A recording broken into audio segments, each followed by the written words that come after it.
Os seres humanos têm medos. Alguns medos vão sendo adquiridos à medida em que somos traumatizados com as armadilhas da vida. Mas talvez o maior medo seja o medo do imprevisto, o medo de algo que não controlamos, o medo do futuro.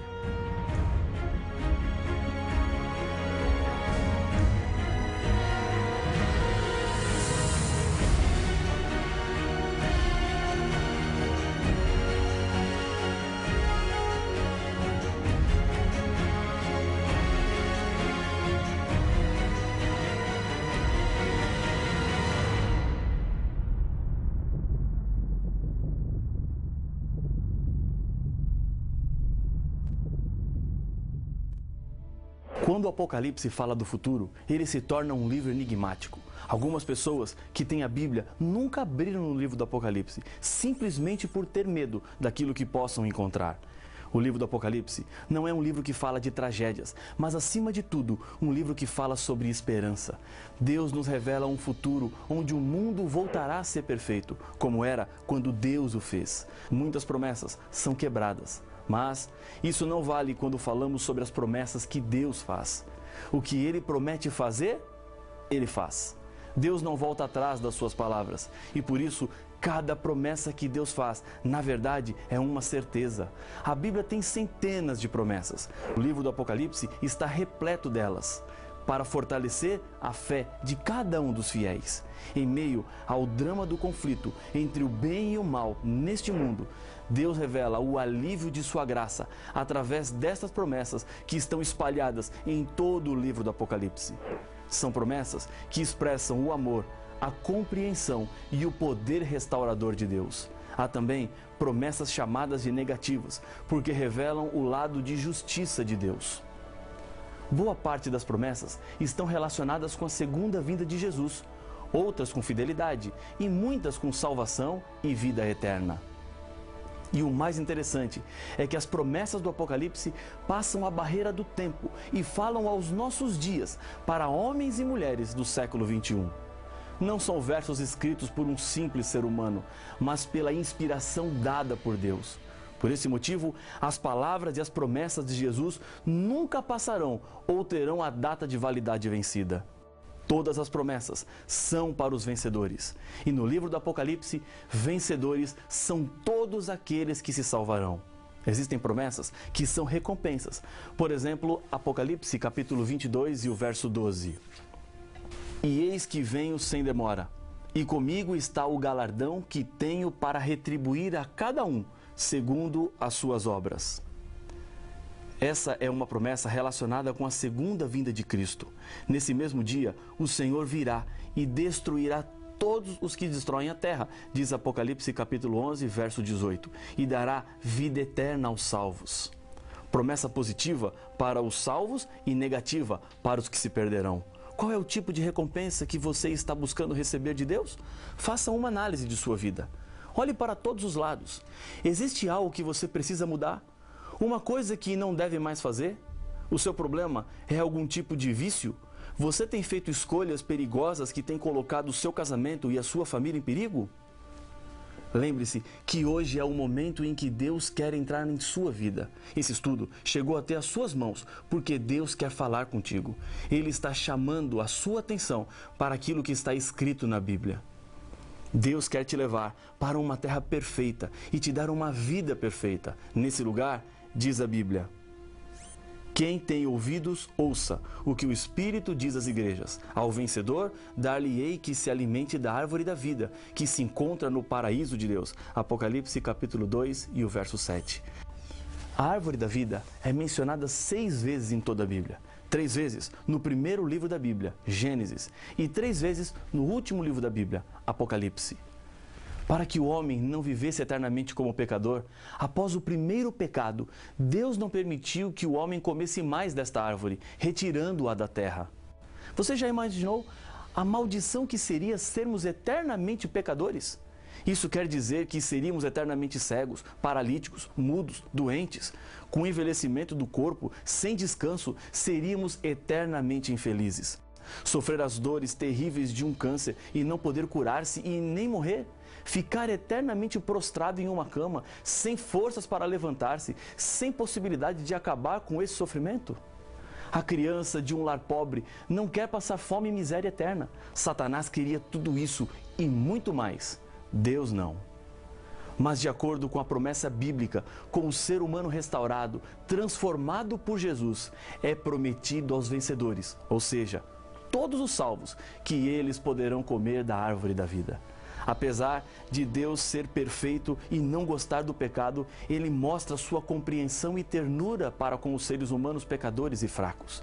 Deus sabe das nossas limitações por causa das sequelas que o mal deixou em nós. No momento em que João começa a ter as visões do livro do Apocalipse, ele mesmo conta: quando o vi, caí a seus pés como morto. Porém, ele pôs sobre mim a mão direita, dizendo: não temas, eu sou o primeiro e o último. Apocalipse capítulo 1 e o verso 17.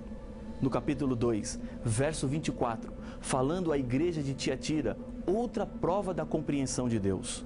Digo, todavia, a vós outros, os demais de Tiatira, a tantos quantos não têm essa doutrina e que não conheceram, como eles dizem, as coisas profundas de Satanás, outra carga não jogarei sobre vós. E em Apocalipse capítulo 3, verso 10, porque guardaste a palavra da minha perseverança, também eu te guardarei da hora da provação, que há de vir sobre o mundo inteiro, para experimentar os que habitam sobre a terra. Vivemos em uma época cheia de temores e provas. Viver não é fácil. Cada dia temos uma nova luta. Tudo isso faz com que as promessas do Apocalipse se tornem cada vez mais atuais e poderosas. A Bíblia nos adverte quanto à influência e à atuação de Satanás em nossa vida, o comparando a um leão. Em 1 Pedro, capítulo 5, versos 8 e 9, encontramos que: sede sóbrios e vigilantes. O diabo, vosso adversário, anda em derredor, como o leão que ruge, procurando alguém para devorar. Resisti-lhe firmes na fé, certos de que o sofrimento iguais aos vossos estão se cumprindo em vossa irmandade, espalhadas pelo mundo. Na sua luta contra Deus, o diabo está preocupado em destruir tudo que pertence a ele, incluindo a natureza e as criaturas. O mesmo apóstolo João, que escreveu o Apocalipse, em sua primeira carta, no capítulo 3, verso 8, nos diz: aquele que pratica o pecado procede do diabo, porque o diabo vive pecando desde o princípio. Para isso se manifestou o Filho de Deus, para destruir as obras do diabo. O mesmo capítulo 3 de 1 João explica o que é o pecado. Todo aquele que pratica o pecado também transgride a lei, porque o pecado é a transgressão da lei. O pecado existe porque a lei existe. Se a lei for abolida, como dizem algumas pessoas, isso significa que o pecado não existe mais. E ter certeza que o pecado continua existindo é fácil. Basta olhar para o mundo ao seu redor e você comprovará que existem princípios que, se forem quebrados, trarão dor e sofrimento para os seres humanos. Jesus não veio à Terra para mudar a lei. Jesus demonstrou para o universo que é possível guardar a sua lei, e ela é que nos protege contra os tubarões ou o leão que anda ao nosso redor, sempre pronto para nos destruir. Uma vez que a pessoa aceita receber Jesus em sua vida, recebe dele a salvação e assim deve viver de acordo com a vontade de Deus. Essa característica fica clara quando o Apocalipse declara que o povo de Deus na terra tem duas características. Acompanhe a leitura de Apocalipse capítulo 12 e o verso 17. Irou-se o dragão contra a mulher e foi pelejar com os restantes da sua descendência, os que guardam os mandamentos de Deus e têm o testemunho de Jesus, e se pôs em pé sobre a areia do mar. Satanás odeia a Deus e a sua lei, pois ela é a expressão do caráter de Deus.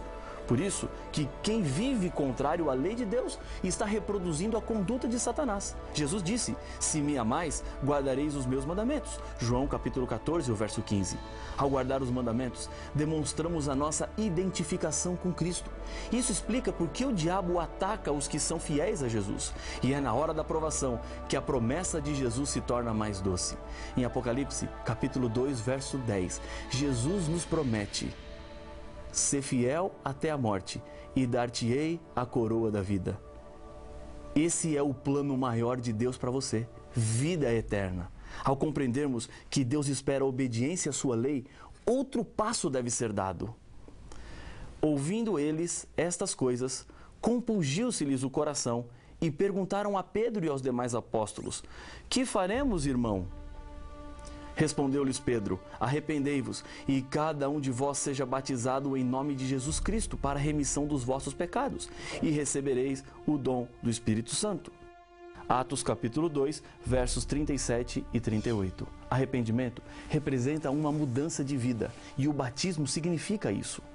Perceba que até as promessas de castigo do Apocalipse, que alguns podem considerar negativas, revelam o amor de Deus que quer conduzir cada ser humano ao arrependimento. As repreensões e castigos prometidos por Deus têm como objetivo corrigir e curar, porque Ele nos ama e sabe que sem arrependimento não pode haver perdão. A salvação chega aos seres humanos de graça. Um homem que chegou atrasado a um encontro com um evangelista e lhe perguntou à porta: O que eu tenho que fazer para ser salvo? O velho evangelista lhe disse: Você chegou atrasado. Eu sei, disse o homem aflito. Eu preciso saber. Eu já lhe disse, você chegou atrasado, mas não foram alguns minutos, e sim 2000 anos, porque o que tinha que ser feito para a sua salvação já foi feito na cruz. No final do livro do Apocalipse, encontramos um convite. O Espírito e a noiva dizem: Vem. Aquele que ouve, diga: Vem. E aquele que tem sede, venha. E quem quiser, receba de graça a água da vida. Apocalipse capítulo 22, verso 17. A justiça de Jesus, que é colocada sobre cada ser humano que não é justo, é representada no Apocalipse por roupas e vestimentas. Os que acompanham Jesus estão vestidos de roupas brancas que foram lavadas no sangue de Jesus. Aqui, a figura de linguagem demonstra que apenas através do sangue de Jesus, os salvos têm o direito de usarem uma roupa que representa pureza. Arrependimento e fé devem ser acompanhados de mudança. Em Atos, capítulo 3, verso 19, encontramos: Arrependei-vos, pois, e convertei-vos, para serem cancelados os vossos pecados. A paciência de Deus tem limites. Se não há conversão, terá de haver punição. O livro do Apocalipse nos diz de 7 pragas que cairão sobre o mundo, e nem assim todas as pessoas se arrependerão dos seus pecados. Jesus nos afirma: quem tem ouvidos, ouça o que o Espírito diz às igrejas. O vencedor, de modo nenhum, sofrerá dano da segunda morte. Apocalipse capítulo 2, verso 11. Acredito que o amor de Deus entrou tanto em nossa vida que o mínimo que podemos fazer é permitir que nossa mente e o coração fiquem em direção ao céu, traduzido em doce melodia de obediência. E é isso que o Senhor espera de nós. É uma resposta de amor pelo grande amor que Ele tem por cada ser humano. Um dia, Jesus se encontrou com um jovem cheio de riquezas. Ele queria ser salvo e Jesus lhe disse: Se queres, porém, entrar na vida, guarda os mandamentos. Mateus capítulo 19, o verso 17. A consequência da salvação é a obediência, e a motivação da obediência é a salvação. O Apocalipse revela que o código moral, no qual os que foram salvos pela graça devem obedecer, é a lei dos 10 mandamentos. Os apelos bíblicos e as promessas estão mostrando a você que Deus lhe chama para ser um filho obediente e andar nos caminhos da Bíblia e dos 10 mandamentos. Por que você não decide agora qual caminho vai seguir? Faça nesse momento um acerto com Deus. Decida viver feliz e em paz com Deus. Isso fará toda a diferença em sua vida. Se essa é a sua decisão, se esse é o seu desejo, ore comigo. Senhor, nós te louvamos pelo privilégio que estamos tendo de estudar a Tua Palavra. Obrigado pelas promessas que o Senhor nos faz, promessas de vida, promessas de salvação. Aceita a nossa decisão, toma conta do nosso coração e nos transforma para o dia do grande encontro, quando o Senhor voltar a este mundo, em nome de Jesus. Amém. Dentre as muitas figuras do Apocalipse, os 7 selos é uma das profecias que mais alimentam a imaginação das pessoas com relação ao fim do mundo. Morte, sangue, espada, fome, pestes. Estas são expressões usadas no contexto dos 7 selos. Mas afinal, o que representam os 7 selos do Apocalipse? Estes selos só trarão desgraça para o nosso mundo? E quando isso acontecerá? Não perca o próximo episódio de Apocalipse, o fim revelado.